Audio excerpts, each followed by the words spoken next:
Welcome to California in Focus. I'm David Mastio, and today we're talking about some things you don't normally hear together. Gavin Newsom writing for FoxNews.com about job growth in California in the $20 minimum wage fast food industry. Tell me what he said and what the facts are, Kenneth. Hi, David. Gavin Newsom went on to Fox News' website to write an op-ed about how California has added new fast food jobs. Here's a quote from his op-ed. Since the law was enacted, California added 11,000 new jobs in the industry. As of July, our state boasts a historic 750,500 fast food jobs. Newsom is talking, of course, about the $20 an hour fast food minimum wage that went into effect in April of this year and was signed into law at the end of September. Unfortunately, it does not seem like federal data supports this claim. Using the most accurate business-reported employment data from the time the governor signed the $20 per hour fast food minimum wage at the end of September 2023 until March of 2024, which is the most recent point for which the federal finalized payroll survey data is available, says that the fast food employment in the state is down by about 6,000 jobs. I spoke with Rebecca Paxton, who's the director of research and state coalitions at the Employment Policies Institute, which is an organization that does try to limit labor regulations. So you can take a lot of what they might say with a grain of salt. But again, they're reporting on federal data that is publicly available from the Federal Reserve. So you can't really debate that. And what Rebecca said was that the governor is not using adjusted, accurate information. They're using BLS data that does tend to be revised downward. And also, this is not seasonally adjusted. Most economists, when they're studying employment trends, they tend to use what's called seasonally adjusted data that takes into account fluctuations in hiring based on the kind of season, whether it's summer or fall, or maybe it's harvest season. Using seasonally adjusted data gives us sort of a baseline level of comparison. We can accurately gauge how the economy is performing at any given time. And if we use that seasonally adjusted data, California has lost even more jobs than we thought. We see that California lost 6,199 fast food workers for the seasonally adjusted data, not the final survey data that we're talking about. That's only available through March. The seasonally adjusted data is available through July. So California lost 6,199 fast food workers in the first 6 months of 2024, while gaining 3,433 in July for a net loss thus far this year of 2,766. This is actually an extremely small hiring increase. Generally in July and August, you see huge amounts of employment gain. It's because everyone in the world comes to California in the summer. California is a great place to be. People come from the hot states like Nevada and Arizona. They come from Europe. They come from everywhere. So businesses scale up hiring massively to accommodate for this influx. Remember, also, college students are home. Kids are out of school for summer from high school. They need jobs too. So the fact that we had only 3,433 fast food jobs added in July shows that something is seriously wrong with the fast food economy in California. So EPI, the organization I mentioned earlier, they surveyed 200 fast food businesses to research more into what the costs of this minimum wage hike are.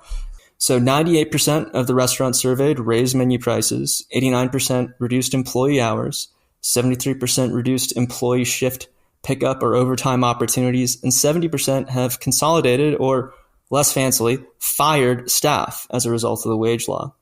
Those business owners also said 90% said they're less likely to expand in California, 74% there's an increase in the likelihood of their restaurants being shut down, and 67% said the wage law will cost each of their locations at least $100,000 per year. That's just more people who are not being hired. That's just more restaurants that are not being built. And we see this happening as a general trend in the restaurant industry, where restaurants are either closing locations, firing people, or automating. The very biggest, wealthiest companies are pouring millions of dollars into automation. We saw this with Chipotle, with the Avocado, automatic avocado cutter. It saves 26 seconds per avocado across their tens of millions of avocados that they consume each year. That's a lot of labor saved. They're also having an automatic bowl maker. A lot of these companies that produce these bowls, they're just having machines make your bowls. And these machines, you don't have to pay them wages. They don't go on strike. You don't have to negotiate with them. You don't have to retrain them. Remember, people are leaving jobs and turnover is worse than it has been before the pandemic. so that you don't have to hold, interviews. You don't have to retrain people when you have a machine. And that seems to be the direction that these very wealthy companies are going in. Now, I spoke to the National Federation of Independent Business. Smaller business owners, they don't have the capital generally to invest in these custom robots. So they're stuck paying higher wages. And even if they don't have the fast food law apply to them, they're still competing for the same pool of entry-level workers who need to be paid at least $20 an hour to want to go work at that small business. So it's not like the fast food law doesn't apply to them. Why is it so important to Governor Newsom to be able to claim that jobs are growing in the fast food industry? I always keep thinking of these emails that I get from Newsom's press office. One of them says, remember, the internet is forever. This is what was said once to me when he was asking for a change to a headline or a sentence in a story I wrote. It seems like a lot of what the governor is trying to do is create a record of positive press that is going to set him up for higher office in the future, whether it's senator or president. I think another aspect of this is with Kamala Harris at the top of the ticket and her being tied so closely to Governor Newsom. Remember, she was San Francisco's district attorney during his time as mayor for a brief portion. And also that she was California Attorney General until she became U.S. Senator. So the Democratic Party's national performance, because of Kamala Harris being at the top of the ticket, is closely tied to what seems like is going on in California. And if California looks like it's a place of lawlessness, if it looks like it's a place where people can't even get jobs, they can't afford housing, and everything is dysfunctional, then that really weighs heavily upon people's belief that the Democratic Party will deliver goods or not to the country at large. And you've reported previously there's no private sector job growth overall in California during Gavin Newsom's term in office. I wouldn't say that there hasn't been any job growth since he took office in 2018, but the California state-funded nonpartisan legislative analyst office did find that the private sector has lost a net 154,000 jobs since September of 2022. Meanwhile, the public and public-supported sector has gained 361,000 jobs since then. This report came out on July 1st, which means that with the economy seemingly entering a recession, those numbers are probably going to get a lot worse.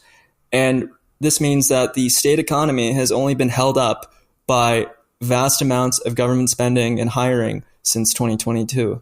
With a $47 billion budget deficit that was just narrowly avoided through spending cuts and deferrals, that explosion of public sector and public sector supported hiring could be coming to an end. So if you combine the decline in private sector employment with a shutdown and maybe even cuts in public and publicly supported sector hiring, you are looking at a very bad financial picture for the state of California, which could not be good for the image of the Democratic Party on the national stage. Kenneth, thanks for joining us today. Listeners can keep up with this story and more at thecentersquare.com.